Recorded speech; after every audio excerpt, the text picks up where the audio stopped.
एक बार फिर आपका स्वागत है हमारे YouTube चैनल धर्म की बातें में। प्रिय दर्शकों, आज फिर एक नई कहानी, एक नया वीडियो लेकर के हम हाजिर हुए हैं। आज की जो कहानी है, आज का जो प्रसंग है, यह बड़ा ही ज्ञानवर्धक है, बड़ा ही प्रेरक है। यह 4 बातें जो भी मनुष्य अपने जीवन में याद रखेगा, वह कभी गरीब नहीं रह सकता। प्रिय दर्शकों, की कहानी शुरू करने से पहले अगर आप हमारे चैनल पर पहली बार आए हैं तो चैनल को सब्सक्राइब करें, बेल आइकॉन ऑन करें, अच्छे कमेंट करें ताकि नोटिफिकेशन सबसे पहले आपको मिले। और प्रिय दर्शकों, आप उसका फायदा उठा के शुरू करते हैं। प्रिय दर्शकों, आज की यह प्यारी सी कहानी या प्यारा सा वीडियो प्रिय दर्शकों के साथ वृक्ष पर घोंसला बनाकर एक कौवा अपने परिवार के साथ रहता था। निर्णय था उसे अपने मरने के लिए कहीं दाना पानी नहीं मिलता था। वह कौवा हर रोज जंगल में दाना पानी की खोज करता था, लेकिन उसे कहीं भी दाना पानी नहीं मिलता था। प्रिय दर्शकों को वाका परिवार इसी तरह थोड़ा बहुत जो मिल जाता कभी कभी तो वह चारों रात में भूखे भी सोते थे। और जब कभी कौवा को कहीं कुछ दाना पानी मिलता था, वहां उसे अपने बच्चों को लेकर देता था। और एक दिन की बात है, चलो किसी अन्य पक्षी से भीख मांगकर कुछ दाना पानी ले आते हैं, नहीं तो हमारे बच्चे भूखे ही मर जाएंगे। प्रिय दर्शकों को भी ऐसी बात सुनकर कौवा कहता है कि प्रिय, हमारे दिन बुरे भले ही चल रहे हो, लेकिन हम भीख नहीं मांग सकते। अगर हमने भी मांगी तो हमारे बच्चे भी भीख मांगकर खाना सीख जाएंगे। प्रिय दर्शकों, तक इतनी ही परेशानियां हो रही है तो जाकर हमारे लिए कहीं से भोजन ढूंढ कर लाएं। प्रिय दर्शकों को अपने परिवार के लिए भोजन ढूंढते ढूंढते बहुत दूर निकल जाता है और कुछ दिनों तक भोजन की तलाश करता है। वह कौवा भूखा प्यासा भोजन ढूंढने में लगा रहता है। उसके बाद कौवा अपने घोंसले में वापस आता है और इस बार वह अपने साथ बहुत सारा दाना पानी लेकर आया था। या देखकर कौवा की पत्नी और बच्चे बड़े प्रसन्न होते हैं। प्रिय दर्शकों, अब तो वह सभी पेड़ों पर भोजन करते हैं कि पिया जी, मुझे मांगने की बात नहीं कहानी चाहिए थी। अब कहा है कि प्रिया, मैं तुम्हें एक कहानी सुनाता हूँ, तब तुम्हें मेरी बात समझ में आएगी। और जो भी मनुष्य इस कहानी को सुनेगा वह कभी गरीब नहीं रहेगा, कभी भी मांग नहीं करेगा। प्रिय दर्शकों को वह अपनी कहानी प्रारंभ करने के लिए कहता है कि निर्धन परिवार रहता था। उस परिवार में पति और पत्नी सिर्फ 2 ही सदस्य थे। कच्चे घर में वह अपना गुजारा कर रहे थे। वह गरीब आदमी मजदूर करके अपना और अपनी पत्नी का पेट पलता था। इसी तरह दोनों के जीवन की गाड़ी चल रही थी। समय के साथ यह सुनकर उसका पति बहुत खुश होता है। वह सोचने लगता है कि अब हमारे घर में भी एक नन्हा सा पुत्र ठेला करेगा, हम उसे भगवान में खिलाएंगे। अस्पताल में भर्ती करता है। प्रसाद का समय जब निकट आता है तो इधर आने वाले बच्चों को लेकर आदमी में सपने सच होता है। तब तक उसके पास यमराज का बुलावा आता है। उसकी एक दुर्घटना में मृत्यु हो जाती है। शहर के कुछ लोग इधर आदमी के अंतिम संस्कार करते हैं। अस्पताल में अपने बच्चों को जन्म दे रही होती है। जब उसे बेचारी को यह खबर मिलती है कि उसके पति की मृत्यु हो गई है तो उसका कलेजा फट जाता है। वह बेचारी पति ही था तो अब वह भी उसे छोड़कर चला गया था। अब तो वह सशक्त करो पड़ती है कि हे भगवान, यह तूने कैसा मेरे ऊपर दुखों का पहाड़ गिरा दिया। मेरा जो सहारा था उसने ही मुझे छीन लिया। काम से कम इस बच्चे का तो ख्याल किया होता जिसका अभी जन्म भी नहीं हुआ है। बच्चा होने से पहले ही तुमने उसके सिर से पिता का साया हटा दिया। अब कौन अस्पताल में ही अपने पति को याद करके बुरी तरह से रो रही थी। उसे समझ में नहीं आ रहा था कि संतान के आने की खुशी बर्बाद करो या पति के जाने का दुख। शहर के कुछ लोगों ने उसे समझाया, इसलिए जो चला गया उसका शोक छोड़िए और जो आया है उसके बारे में इधर सोचिए। कई तरीकों से लोग गरीब महिला को समझते हैं। कुछ ही देर में उसने एक सुंदर से पुत्र को जन्म दिया। बेटे को देखकर उसका कुछ दुख हल्का होता है। सोचती है कि नहीं, मेरा सहारा बनेगा महिला की कुछ दिन तक मदद करें। लेकिन कौन हमेशा मदद करता, मददगार भी पीछे हट गया। अब तो लेकर बिल्कुल अकेली पड़ गई। वह समझ गई थी कि दूसरों की मदद से कितने दिन तक जीवन जिया जा सकता है। यदि हमें जीना है और इस बच्चों को पालना है तो खुद जिम्मेदार उठाना होगा खुद कोई। इस प्रकार वह महिला दूसरों के घरों में अपने लिए साफ सफाई का काम तलाशती है। काम करके जो पैसे मिलता है अपने बच्चों का पेट पालने लगी। समय के साथ धीरे धीरे उसका पुत्र बड़ा होने लगता है। जब वह बालक 4 वर्ष का हो जाता है तो उसकी सोचा कि मैं अपने बच्चों को पढ़ा लिखकर इस काबिल बना दूंगी कि उसे कभी किसी के आगे हाथ नहीं फैलाने पड़े। प्रिय दर्शकों को आगे कहता है कि प्रिया मेहनती मनुष्य के लिए कोई लक्ष्य दूर नहीं होता और पढ़े लिखे विद्वान के लिए कोई जगह विदेश नहीं होती और मीठा बोलने वाले के लिए कोई पराया नहीं होता। अब इस प्रकार वह महिला मेहनत मजदूरी करके अपने बच्चों के परिवार का खर्च चलाने वाला उसका पिता उसके धीरे धीरे बच्चों की उम्र 11 वर्ष की हो जाती है। एक दिन की बात है, वह स्त्री बहुत बीमार पड़ जाती है। उसने सोचा कोई छोटी मोटी बीमारी होगी इसलिए कभी उसके प्रति ध्यान नहीं, लेकिन उसकी हालत प्रतिदिन खराब होती चली गई। बीमार होने की वजह से वह काम पर भी नहीं जा पाती थी और तो घर में इतने पैसे भी नहीं थे कहीं अपना ठीक से इलाज करा लेती। माँ को अक्सर बीमार देखकर बेटे को बहुत चिंता होती है। वह बालक कहता है, माँ तुम चिंता मत करो, मैं तुम्हारे लिए अभी डॉक्टर के पास से दवाई लेकर आता हूँ, तुम जल्दी ही ठीक हो जाओगी। अपने बेटे की बात सुनकर माँ की आंखें भर आती है। कहने लगती, बेटा अब तुम्हें कहीं जाने की जरूरत नहीं है, मेरा भी अब समय आ गया है। मैं तुम्हारे पिता के पास जाना चाहती हूँ, लेकिन जाने से पहले एक बात हमेशा याद रखना, जब तेरा जन्म नहीं हुआ था तब तेरे पिता ने और मैंने एक सपना देखा था कि हमने अपने बच्चों को पढ़ा लिखकर इतना काबिल बना देंगे कि उसे, लेकिन बेटा मैं सपनों को पूरा नहीं कर सका।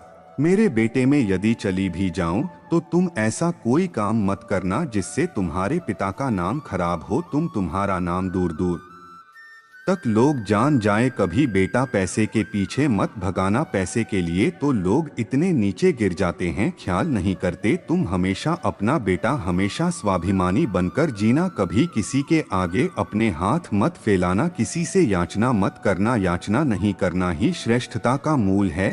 पराधी तुम्हारे लिए अभी दवाई लेकर आता हूँ। लड़का आदमी से 10 रुपए लेकर दवा लेने चला जाता है। बेटे के जाते ही इधर उस गरीब स्त्री के प्राण निकल जाते हैं। प्रिय दर्शकों, जब नगर वालों को पता चलता है तो सब स्त्री का उसके बेटे के हाथों अंतिम संस्कार करते हैं। अब तो वह बालक बिल्कुल अकेला हो गया था। दूर के जो रिश्तेदार थे उन्हें भी उस बालक पर ध्यान नहीं दिया। आखिर वह गरीब जो था, लेकिन वह बच्चा अकेला ही अपने जीवन की राह पर चल देता है। उसने कभी हार नहीं मानी तो पैसे आदमी छोड़ गई थी। कुछ दिन तक उन पैसों से अपना गुजारा चलता रहा। कुछ दिन के बाद वह पैसे खत्म हो जाते हैं। घर में भी कुछ नहीं था। अब तो एक ही चारा था कि कुछ काम धंधा किया जाए, तभी भोजन की व्यवस्था होगी, तभी स्कूल की फीस भर जाएगी। प्रिया कहता है कि प्रिया लड़के को अपने मन की बात अच्छी तरह याद थी। उसके आदमी ने कहा,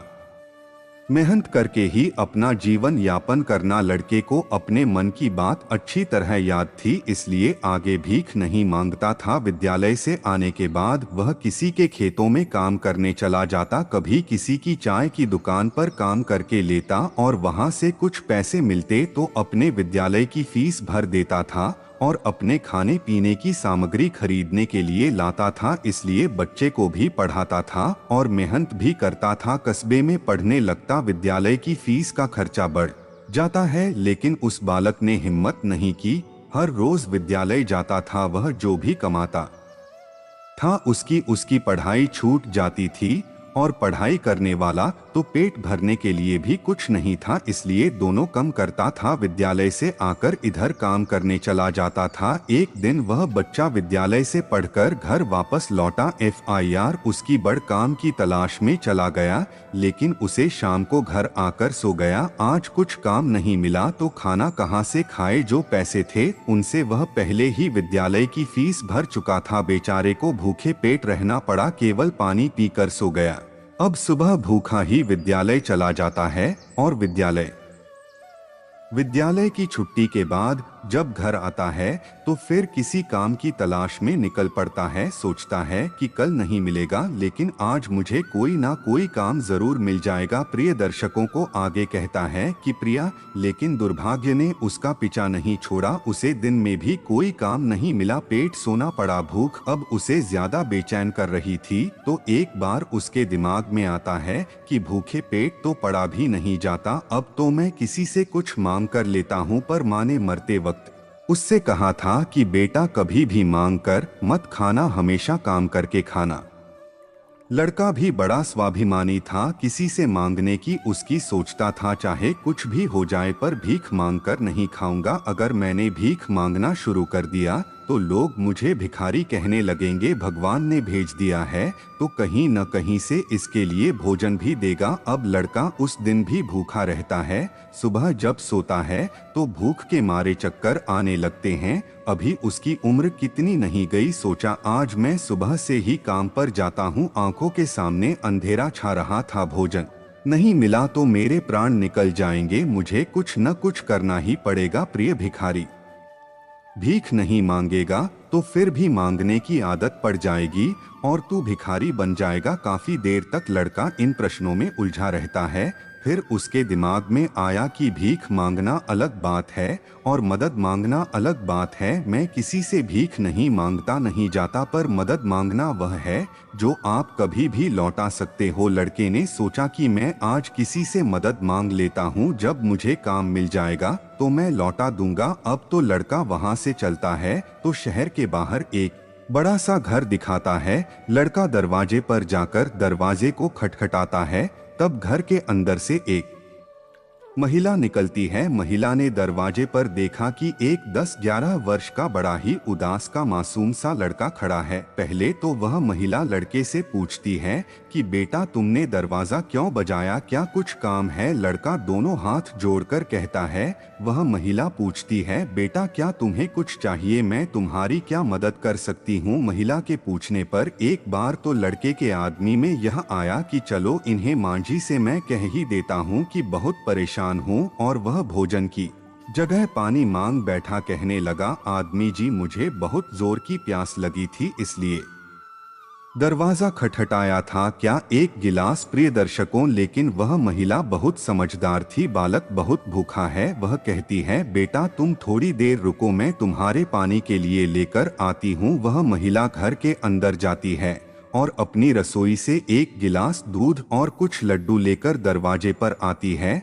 और दूध से भरा गिलास उस लड़के को दे देती है। लड़के ने जब गिलास पकड़ा तो उसमें दूध था। दूध को देखकर लड़का खुश हो जाता है। लड़का आदमी ही आदमी को इस्तेमाल करता है, आदमी को दुआएं देने लगता है। महिला ने उस पहले लड्डू खाने को दिए और कहा, बेटा दूध गर्म है। जैसे उसकी ही आदमी ने दूध पीने को दे रही है, आदमी ही आदमी सोचता है कितने लड़के आराम से बैठकर लड्डू खाते हैं और दूध पीता है। तब वह स्त्री कहती है, बेटा क्या तुम्हें और कुछ चाहिए? लड़के सोचने लगते हैं, माता को क्या दे सकता हूँ, मेरे पास तो कुछ भी नहीं है दूध पीने के। बुरे लड़के कहता है, मन जी, मैंने आपसे पानी मांगा और आपने मुझे दूध पिलाया, आपको क्या दे सकता हूँ? महिला कहने लगी, बेटा तुम्हारा चेहरा देखकर लग रहा था कि तुम बहुत भूखे हो, तो मैंने सोचा कि पानी क्या पिलाया जाए, दूध ही मैं तुम्हारे लिए दूध लेके आई। लड़के ने FIR नहीं कहा, मन जी आप इसके बदले में मुझसे जरूर कुछ मांगे, मैं आपको अपनी हैसियत के हिसाब से कुछ जरूर दूंगा। लड़के की बात सुनकर महिला सोचती है,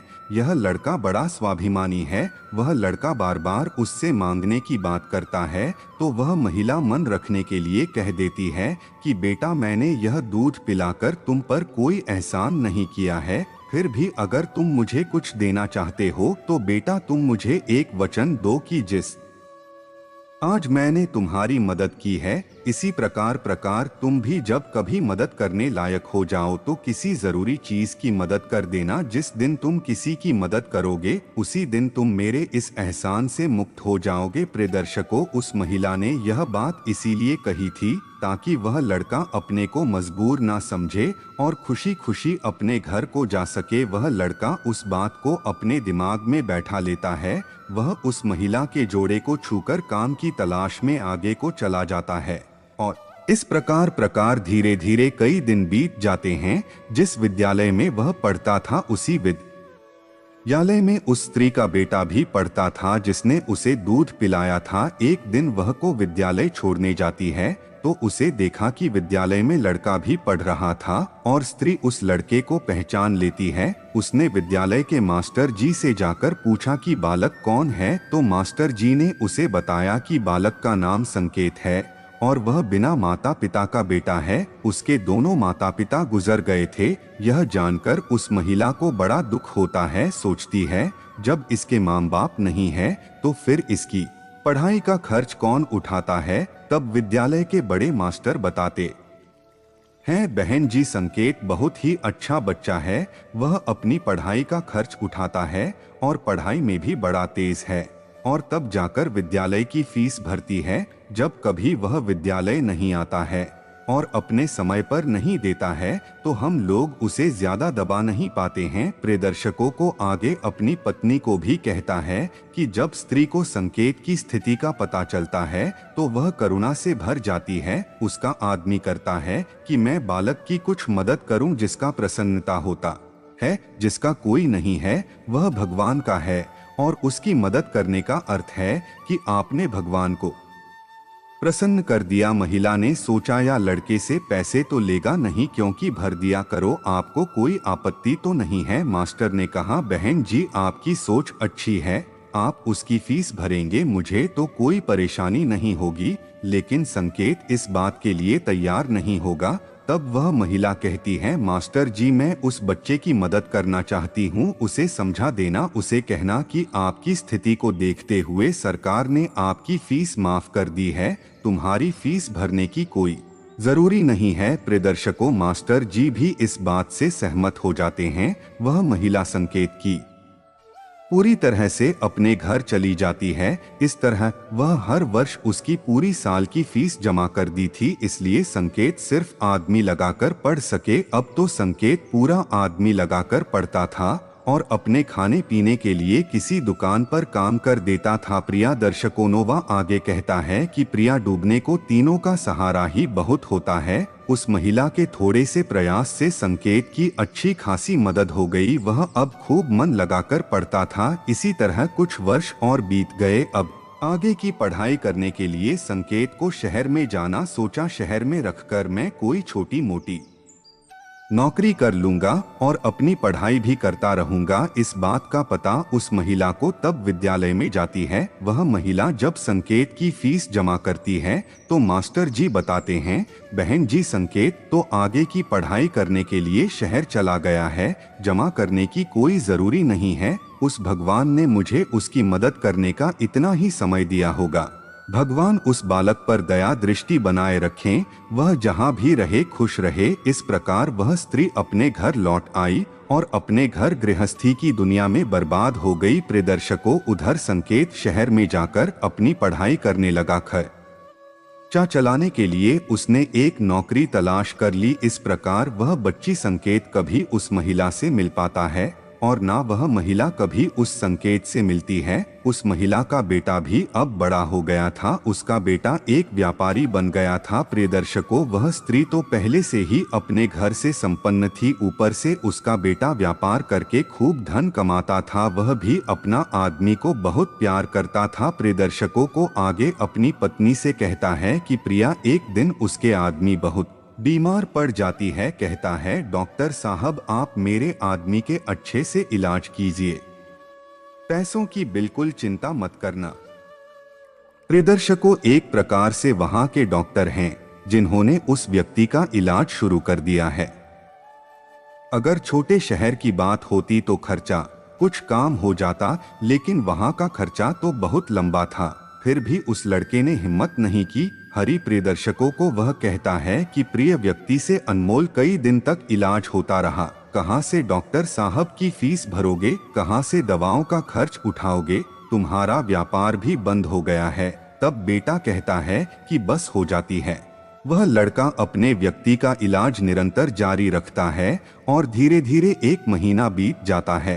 प्रियदर्शकों, वहाँ एक बात पर बड़ी ही विचित्रा थी। वह अस्पताल का सबसे बड़ा डॉक्टर था। जब उसका इस्तेमाल लड़के के मन से मिलने आता था कि अजीब डॉक्टर है, इतना बड़ा डॉक्टर है, जैसे बिल्कुल भी फुर्सत नहीं है, वह मुझसे बात करने के लिए इतना समय कैसे निकालता है। प्रियदर्शकों, इस प्रकार कई दिन बीत जाते हैं तो एक दिन वह लड़का डॉक्टर के पास डॉक्टर साहब से पूछता है कि डॉक्टर साहब, अभी मेरे मन का इलाज कितने दिन और चलेगा। डॉक्टर साहब उससे सारी बात बताते हैं कि भाई आप चिंता मत करो, आपका आदमी पूरी तरह से स्वस्थ हो चुकी है। मैं भी संतुष्टि के लिए एक बार जांच और करा लेता हूं। मैंने जांच की रिपोर्ट जाने दो, FIR तुम अपने आदमी को घर ले जा सकते हो। जब रिपोर्ट आती है तो लड़का FIR डॉक्टर से मिलने जाता है और पूछता है पूरी तरह से ठीक हो गई है, अब आप इनके अपने घर ले जा सकते हैं। डॉक्टर की बात सुनकर बेटा खुश हो जाता है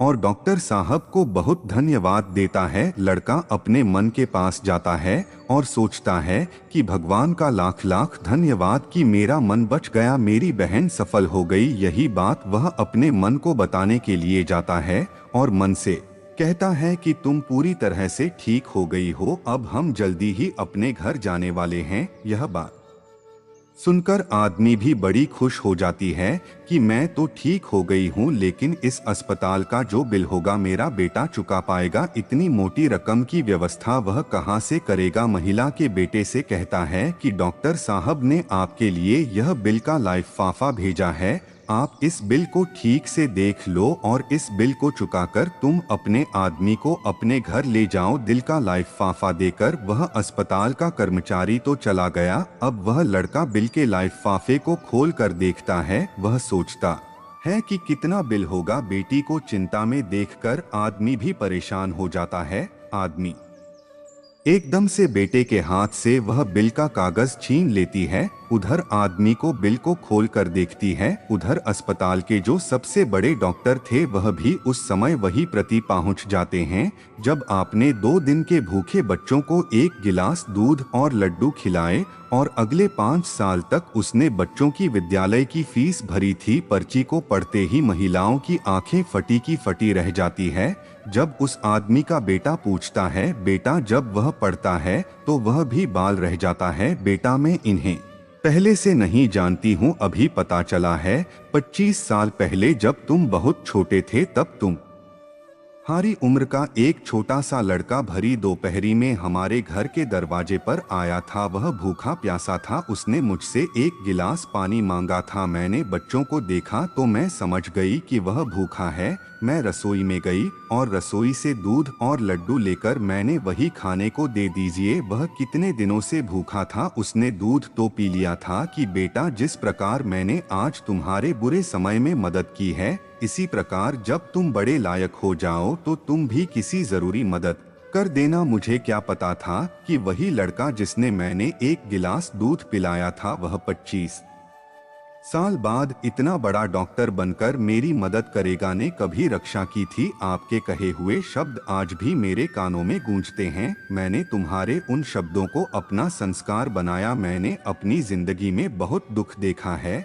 लेकिन कभी हिम्मत नहीं हारी। मैं तुम्हारा बहुत बड़ा कर्जदार हूँ। यदि तुम मेरे विद्यालय की फीस नहीं भरती तो आज मैं इतना बड़ा डॉक्टर नहीं बना होता। मैं यह तुम्हारी ही देन है। मैंने तो तुम्हें उसी दिन अपने मन लिया था जिस दिन तुमने ममता भरी छवि में बैठाकर। इतना कहने के बाद बड़े डॉक्टर साहब वह सारे पैसे लौटा देते हैं जो मन की दवाई में खर्च हुए थे और बूढ़े मन के चरणों में अपना सर रख देते हैं। वह मार डॉक्टर साहब को उठाकर अपने सीने से लगा लेती है। डॉक्टर साहब और बूढ़े मन की आंखें आंखों से भरी हुई थी। जब यह दृश्य अस्पताल के सारे लोग देखते हैं तो सब देखकर बाल देखते रहते हैं। सबकी आंखें नम हो जाती हैं कि प्रिय मेरी यह 4 बातें जो भी व्यक्ति समझ लेगा वह कभी गरीब नहीं रहेगा। पहली बात तो यह कि मनुष्य को जीवन में आने वाले परिवर्तनों से घबराना नहीं चाहिए।